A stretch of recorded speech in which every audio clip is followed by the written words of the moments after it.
محکمہ اطلاعات حکومت سندھ حیدرآباد 12 جنوری ڈویژنل کمشنر حیدرآباد فیاض حسین عباسی کی زیر صدارت کمشنر ہاؤس میں صوبائی ADP اسکیم سندھ میں پبلک اسکولوں کا قیام 5 یونٹس کے تحت جاری منصوبوں کا جائزہ لینے کے لیے ایک اہم اجلاس منعقد ہوا۔ اجلاس میں deputy commissioner Matiari Muhammad Yousuf Sheikh, assistant commissioner Tando Muhammad Khan, assistant commissioner Tando الاجار، superintendent engineer education worker circle 1 اور 2 حیدرآباد اور دیگر متعلقہ افسران نے شرکت کی اور اپنے اپنے اضلاع میں قائم پبلک اسکولوں کے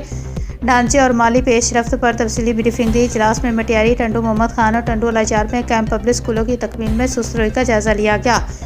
ڈویژنل کمشنر حیدرآباد فیاض حسین عباسی نے اسکیموں میں غیر معمولی تاخیر پر تشویش کا اظہار کرتے ہوئے سوال اٹھایا کہ پبلک اسکولوں جیسی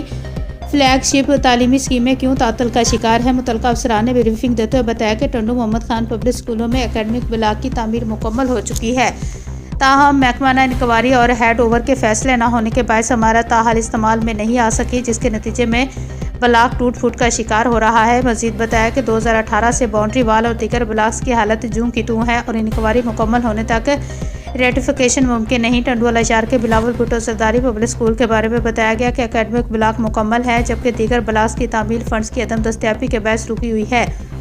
مٹیاری پبلک اسکول کی ریویژن کے بعد رقبہ تقریباً 47 ایکڑ ہو چکا ہے اور وہاں اکیڈمک بلاک اور ہاسٹل تعمیر ہو چکے ہیں، تاہم دیگر